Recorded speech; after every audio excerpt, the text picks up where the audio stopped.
뉴스가 하나 생각이 났습니다.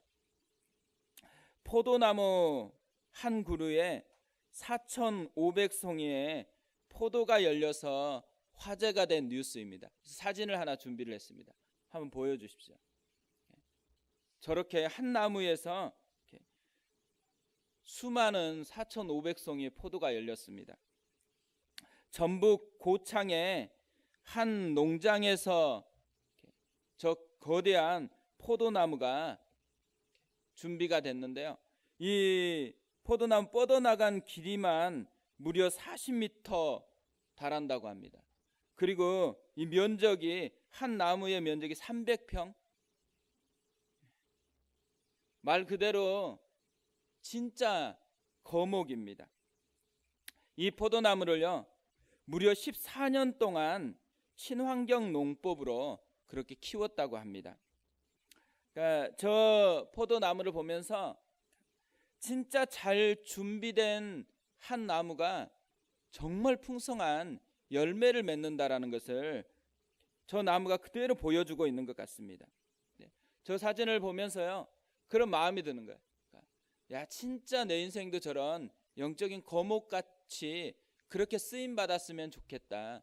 그리고 우리 교회에 있는 한 분 한 분이 저런 영적인 거목 같은 포도나무가 됐으면 좋겠다.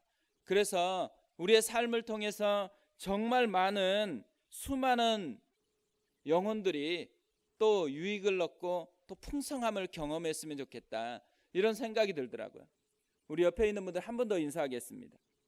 우리 같이 영적 거목이 되십시다. 한번 인사하겠습니다.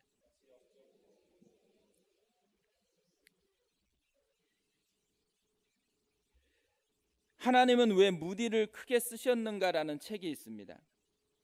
이 책 맨 앞 페이지에 이런 글이 있습니다.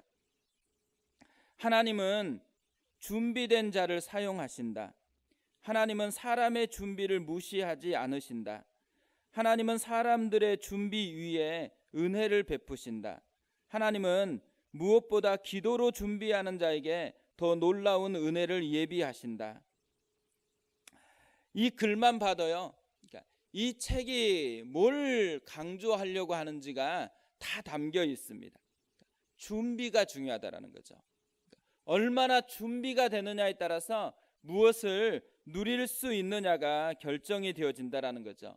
근데 오늘 여호수아서를 보면요, 준비가 얼마나 중요한 것인지를 특별히 강조하고 있다라는 것을 발견하게 되어집니다. 여호수아의 사명이 가나안 땅을 정복해서 그 땅을 분배하는 것입니다. 이 땅을 정복하는 전쟁이 몇 장부터 시작될까요? 실제 첫 번째 전쟁이 6장에서 시작이 되어집니다. 그러니까 1장에서 5장까지 다 전쟁을 준비하는 내용들입니다. 왜 이렇게 길게 준비하는 내용을 자세하게 소개하고 있을까요? 그만큼 준비가 중요하다라는 거죠. 그러니까 전쟁보다도 준비가 훨씬 중요하다라는 것을 이 구성을 통해서 강조하고 있다라는 거죠. 1장에서 전쟁을 하기 위해서 하나님께서 여호수아를 준비시켰습니다. 여호수아는 백성을 하나의 팀으로 만드는 것으로 준비를 했습니다. 우리가 생각해 보면요, 하나님의 특별한 격려를 받았고요, 또 백성들이 이제 한 팀이 됐어요. 사기도 정말 높아요. 이때 뭘 외치면 되겠어요? 돌격 앞으로. 돌격 앞으로 하면 되는데, 그런데 여호수아가 돌격 앞으로 하지 않고 또 하나 신중하게 준비하는 것이 있습니다. 1절인데요. 눈의 아들 여호수아가 시딤에서 두 사람을 정탐꾼으로 보내며 이르되 가서 그 땅과 여리고를 엿보라 하매 그들이 가서 라합이라 하는 기생의 집에 들어가 거기서 유숙하더니, 두 사람을 선별해 가지고 스파이로 그 땅에 보냈습니다. 그리고 그 땅이 지금 어떻게 됐는지를 정보를 수집해 오라고 했습니다. 사실 여호수아가 40년 전에 정탐꾼으로 파견이 돼가지고 그 땅을 다 살펴보았던 사람입니다. 그런데 이 40년 전에 정탐꾼으로 나갔다가 돌아와서 10명이 엉뚱한 보고를 하는 바람에 40년이라는 광야 생활을 보내야 했습니다. 그러니까 사실 이 정탐한다라는 것은 여호수아에게는 아픈 추억이 있는 그런 일이거든요. 이렇게 아픈 추억이 있는데도 불구하고 두 사람을 특별히 선정을 해서 보냈어요. 왜 그렇게 했을까요? 실제 전쟁에서 정보가 그만큼 중요하기 때문에 그렇습니다. 여호수아는 정보가 얼마나 중요한지를 인식을 한 것이죠. 그러니까 사실 우리가 다 알고 있는 것처럼 지피지기면 백전백승이다. 적을 알고 나를 알면 100번 싸워도 다 이길 수 있다. 정보의 중요성을 얘기하는 거잖아요. 이게 상식과 같은 거거든요. 근데 의외로요, 책을 보니까 이 본문을 설명하면서 많은 분들이 이게 믿음이 없어서 이런 일을 벌였다라고 그렇게 생각하는 학자들도 많고 그렇게 생각하는 분들이 많더라고요. 왜 이분들은 이게 믿음이 없는 사건 때문에 이런 일을 벌였다라고 생각했을까요? 이들 속에서 그렇게 생각한 데는 자기 내면에 관점이 있는 거잖아요. 믿음이라는 것은 한번 말씀하면 그대로 저돌적으로 코뿔소처럼 나가야 된다라고 생각하는 게 이들 속에 있는 믿음에 대한 그림인 거죠. 근데 믿음이, 그래서 이런 분들은 세상 소리나 또 다른 사람이 어떤 걸 얘기하거나 이런 거 듣지 않아요. 그냥 자기 가운데 주어진 말씀이다 그러면 그것만 붙들고 그렇게 그냥 저돌적으로 하는 것이죠. 그러니까 제가 신방회 가면서요, 어떤 사업을 한다 그러면 제일 이제 고민스러운 게 뭐냐면 준비를 하고서 사업을 벌이는가에 대한 거예요. 그러니까 그만큼 시장 조사를 했는지, 그리고 실제적으로 그것에 대해서 전문가의 조언은 들어봤는지.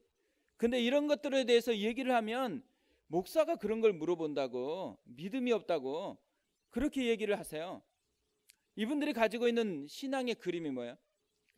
한쪽으로 좀 치우친, 균형이 깨진 그림을 가지고 있다라는 거죠. 근데 오늘 본문을 보면요, 하나님은 이 정탐꾼을 보내는 것을 책망하지 않습니다.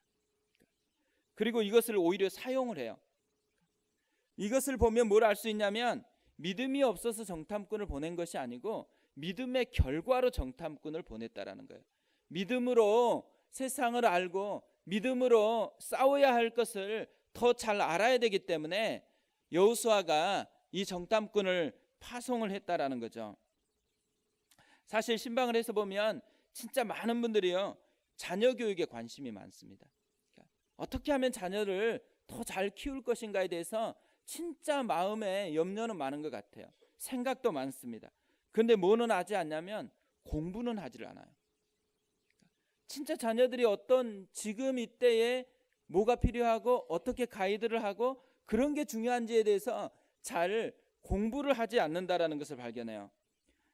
제가 신방을 그렇게 쭉 하다가 보니까요, 나도 그럴 수 있겠다는 생각이 들어가지고 공부를 하기 시작했어요. 자녀에 대한 공부를 하려고 보니까 책들도 많고 자료도 굉장히 많더라고요. 특별히 EBS에서 기획해서 내놓은 교육에 대한 프로그램이, 다큐멘터리가 굉장히 많습니다. 근데 그 중에 여러 가지 도움을 받았는데 중학교 2학년에 대한 다큐멘터리가 있어요. 15살에 대한 특별한 다큐멘터리가 몇 부작으로 이렇게 쭉 있는데 그 중에 뇌에 대한 다큐멘터리가 있습니다. 그래서 저는 그게 굉장히 인상적이었어요. 이 15살에 뇌가 변한대요. 이때까지 쭉 사람이 사용하던 것들을 다 기록하고 있다가 잘 사용하지 않는 부분은 다 잘라내버린대요. 그리고 이유는 뭘 통해서 살아가기를 원하는 거냐면 강점으로 살아가기를 원하는 거죠. 근데 그것을 보니까요, 하나님께서 사춘기를 계획하고 있었다라는 게 생각이 되는 거예요. 그냥 모든 것들을 다 하면서 낭비하라고 이렇게 인생을 계획한 게 아니고요, 사춘기를 통해서 미래를 대비하기 위해서 하나님께서 거기에서 다 잘라버린다라는 생각이 들었습니다. 너무 인상적이어가지고 우리 두 딸을 불러가지고 그 부분을 다시 봤어요. 그리고 나서 얘기를 나눴어요. 그러니까 첫째 딸이 저걸 보고서 충격이 됐나 봐요. 그래서 자기도 지금 더 많이 뇌를 써봐야 되겠다고. 그래서 나중에 잘라버려가지고 그 영역이 전혀 개발되지 않으면 그런 불리한 인생이 되잖아요. 그래서 자기가 더 많은 영역들을 시도해 보아야 되겠다라고 그렇게 이야기를 했습니다. 실제로요, 하나님께서 우리에게 자기를 나타내는 두 가지 통로가 있는데, 하나는 특별 계시라는 게 있고 하나는 일반 계시라는 게 있어요. 하나님이 우리에게 자신을 구체적으로 소개한 게 특별 계시예요. 성경을 통해서 나는 어떤 분이다 소개한 게 특별 계시입니다. 일반 계시는 뭐냐면 자연이나 역사나 이런 환경을 통해서 하나님께서 자기를 소개하는 거예요. 소개했다라는 말은 뭐예요? 환경까지도 하나님이 다스리고 준비하고 그러고 있다라는 것이죠. 그러니까 우리가요, 신앙의 균형을 갖는다라는 것은 하나님을 알기 위해서 특별 계시와 일반 계시를 동시에 살펴보면서 하나님을 알아가는 사람이 되어야 된다라는 거죠. 여호수아 2장 구조가 굉장히 심플하거든요. 정탐꾼을 보내요. 그리고 정탐을 해요. 그때 있었던 일들을 가지고 와서 보고하는 것으로 이 여호수아 2장 구조가 되어 있습니다. 특별히 여호수아 2장은 뭘 강조하면서 마친다고 생각하냐면, 이 정탐꾼의 보고하는 것을 강조하면서 마친다라고 생각이 되어집니다. 그리고 이 보고를 통해서 중요한 메시지를 전달하려고 하는 게 여호수아 2장에 담겨 있는 의미라고 생각이 되어지는데요. 이 정탐꾼의 보고를 통해서 발견할 수 있는 게 뭘까요? 저는 이 정탐꾼의 보고를 통해서 주께서 내게 예비하시네, 이게 정탐꾼의 보고 내용이라는 생각이 들었습니다. 24절에 보면 또 여호수아에게 이르되 진실로 여호와께서 그 온 땅을 우리 손에 주셨으므로 그 땅의 모든 주민이 우리 앞에서 간담이 녹더이다 하더라. 여호와께서 그 온 땅을 주셨다라는 거죠. 왜 이렇게 고백하겠어요?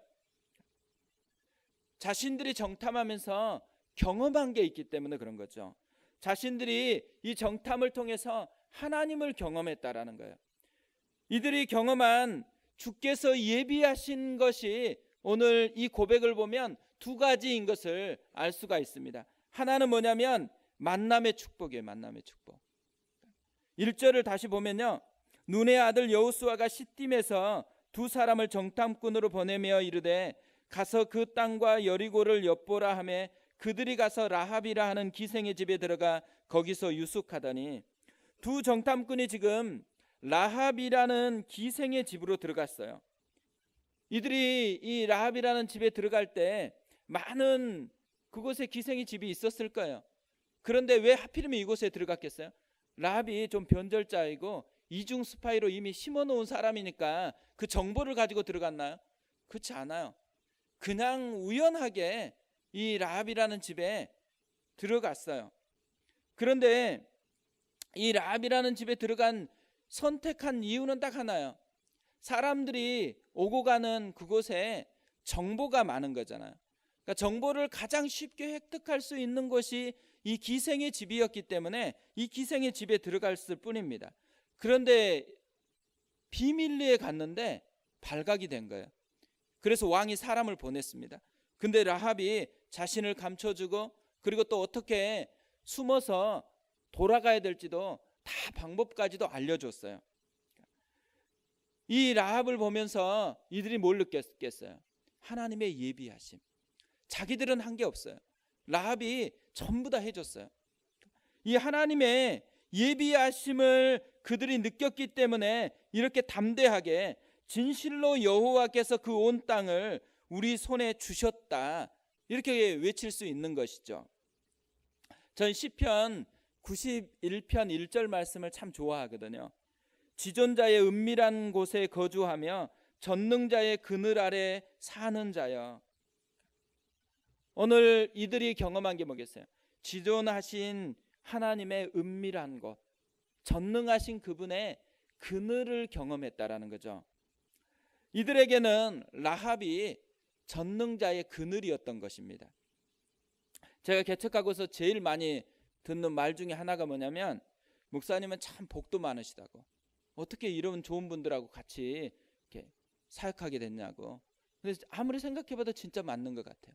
한 분 한 분 얼마나 좋은 분들인지 모릅니다. 그러니까 왜 제가 이런 복을 받게 되었을까요? 제가 너무 외모가 뛰어나기 때문에. 다 웃으신 거 보니까 그건 절대 아닌 거죠. 너무 탁월한 영성이 있기 때문에. 그것도 아니에요. 제가 생각해 보니까 하나밖에 없더라고요. 답이 너무 어려운 건 아니에요. 하나님의 그늘이 있기 때문에. 그러니까 전능자의 그늘이 역사하고 있기 때문에 이런 은혜를 누리고 있는 것이죠. 제가 이 찬양, 이 그늘이라는 게 참 좋아서요, 제 아이들 첫째부터 둘째까지 잠재울 때 매일 밤 딱 하나 한 곡 불러주거든요. 하나님은 너를 지키시는 자. 이 찬양을 계속 재우기 전에 불러주고 기도하고 재웠습니다. 우리는 그늘이 있는 인생이에요. 하나님의 예비하심이 있는 인생이에요. 전능자의 그늘이 있다라는 거, 라합과 같이 만남의 축복이라는 이 그늘이 있다라는 거, 이것을 기억을 했으면 좋겠어요. 오늘 하루 이렇게 쭉 지나갈 때마다 사람이 만나지면 하나님의 예비하심일지 모르잖아요. 이분을 왜 만나게 됐을까? 이분이 나에게 왜 이 시간에 이분을 만나게 했을까? 전능자의 그늘일 가능성이 많습니다. 오늘 하루도 전능자의 그늘을 발견하면서 누리는 하루가 되었으면 좋겠습니다. 두 번째로 준비한 게 뭐냐면 환경입니다. 환경을 하나님이 준비했다라는 것을 발견한 거죠. 24절에 진실로 여호와께서 그 온 땅을 우리 손에 주셨으므로 그 땅의 모든 주민이 우리 앞에서 간담이 녹더이다. 그 땅의 모든 주민이 우리 앞에서 간담이 녹았다라는 거죠. 그 땅의 모든 주민은 뭘 의미를 해요? 모든 환경을 하나님이 이미 준비해 놓았다라는 것을 발견한 거예요. 하나님께서 다 준비해 놓았으니까 이제 가기만 하면 된다라는 결론을 내는 거죠. 그러니까 생각해 보세요. 이것을 여호수아가 말한 게 아니에요. 여호수아가 보낸 정탐꾼들이 말하는 거예요. 하나님께서 여호수아를 통해서 다 준비됐으니까 이제 출발하자, 이렇게 말하는 거다고요. 정탐꾼이 와서 이렇게 내가 보고 왔는데 진짜 준비해 놓았더라, 여호수아의 말이 진짜 맞더라, 이렇게 말하는 것은 굉장히 다른 거예요. 그러니까 사실 좋은 교회가 된다라는 걸 뭘 의미하겠어요? 목사가 우리 교회는 이런 비전이 있고 이런 꿈이 있고 이러니까 좋은 교회가 될 것이다라고 이렇게 말하는 게 좋은 교회가 아니에요. 실제로는 뭐냐면 성도님들이 실제로 경험을 하면서, 야, 우리 교회가 진짜 좋은 교회구나, 이런 게 있구나, 또 이렇게 준비될 것 같구나, 또 점점 나가면 더 많은 것을 누릴 수 있겠구나, 이런 것들이 느껴져서 그것을 얘기하면은 사람들이 들을 때 뭐래요? 야, 저 교회는 진짜 뭔가 있는 것 같다, 이렇게 생각한다라는 거죠. 근데 이 정탐꾼들이 그런 효과를 이스라엘 사람들에게 준 거예요. 이 정탐꾼들의 이야기를 듣고 나서는 아마 온 이스라엘 속에서는 하나님의 준비하심에 온 포커스가 맞춰졌을 거예요. 그래서 이제 전쟁에 대한 두려움이나 싸워서 어떤 결과가 나올 것이냐, 이런 거에 대한 부담보다도 하나님이 준비해 놓았으니까, 하나님이 뭔가를 하실 거니까 믿음으로 이 전쟁을 시작할 수 있는 준비를 내면 가운데 하게 했다라는 거죠. 하나님은 사람만 준비하는 것도 아니고요, 환경을 준비해요. 우리에게도 마찬가지라고 생각을 합니다. 환경이 막혀 있다 그러면 어떻게 해야 돼요? 기도해야 되는 거죠. 하나님 앞에 그 환경이 열려질 수 있도록, 또 아니면 하나님이 또 다른 환경을 준비해 놓았을 수 있잖아요. 하나님이 준비한 환경을 볼 수 있도록 기도해야 된다라는 거죠. 그것을 통해서 하나님의 준비하심을 누려야 한다라는 것입니다. 워런 버핏이라는 유명한 투자가가 있잖아요. 이분과 점심 식사 한 끼 10억이 넘고 엄청난 비용을 들여서라도 이분과 만나서 식사를 하려고 하거든요. 그리고 모든 사람하고 할 수 없으니까 매년 보면 이렇게 뽑아요. 그래서 그 한 사람에게, 그 뽑은 사람에게 그런 식사할 수 있는 기회를 줍니다. 그리고 그분을 만나서 대화만 하면 그분의 조언을 통해서 많은 분들이 성공을 한다 그래요. 근데 이분이 이런 말을 했습니다. 오늘 누군가 나무 그늘에 쉴 수 있는 이유는 오래전에 누군가 나무를 심었기 때문이다. 이분이 지금 자기가 누리는 혜택이 뭐라는 거죠? 누군가 오래전에 나무를 심어줬던 거, 그걸 배웠고 그걸 누리고 있는 것이 지금 자신의 성공을 만들어냈다라는 거죠. 그리고 그분이 다른 사람에게도 또 이런 나무 같은 역할을 하고 싶기 때문에 사람들과 만난다라는 것입니다. 그러니까 어떻게 보면요, 오늘 2장에 이 고백을 통해서 알 수 있는 건 뭐냐면 하나님이 심은 나무가 있다라는 거예요. 지금 이들이 이 가나안 땅에 가서 그걸 발견한 거예요. 하나님이 진짜로 심어놓은 나무가 있었구나. 그래서 우리가 가면 뭘 누릴 수 있는 거예요? 하나님의 심은 나무를 누릴 수 있다라는 게 오늘 이 2장에 주는 울림이라는 거죠. 그러니까 이 2장을 보면서요, 몇 주 전에 노예에서 모임이 있어서 그 모임에서 예배를 드리는데 불렀던 찬양이 생각이 나더라고요. 그 찬양이 뭐냐면 오늘 설교 제목입니다. 주께서 내길 예비하시네. 주께서 내길 예비하시네. 주께서 내길 예비하시네. 오늘 하루하루를 주를 위해 살리라. 주께서 내길 예비하시네. 2절에서는 나 이제 주를 따라가려네. 나 이제 주를 따라가려네. 세상 죄를 버리고 생명길을 찾았네. 나 이제 주를 따라가려네. 3절에 나 이제 겸손하게 살리라. 나 이제 겸손하게 살리라. 나의 하루하루를 주를 따라가리라. 나 이제 겸손하게 살리라. 아마 여호수아가 2장을 다 끝마치고 나서 불렀다면 이 노래 불렀을 것 같아요. 주께서 내길 예비하시네. 오늘 우리도 마찬가지입니다. 오늘 하루하루 이렇게 한 걸음 한 걸음 내디딜 때 주께서 내길 예비하시네. 주께서 내길 예비하시네. 우리는 그냥 사는 인생이 아니에요. 주님과 함께하는 인생이고 주님이 예비한 그 길을 걷는 인생이에요. 그래서 주님이 뭘 예비하고 있는지를 눈을 뜨고 자세히 관찰해야 됩니다. 그리고 나서 저녁에 잠들기 전에 마지막 노래, 주께서 내 길 예비하시네. 정말 주님이 내 길을 예비하셨다라는 이 감격으로 잠이 드는 은혜가 있었으면 좋겠습니다.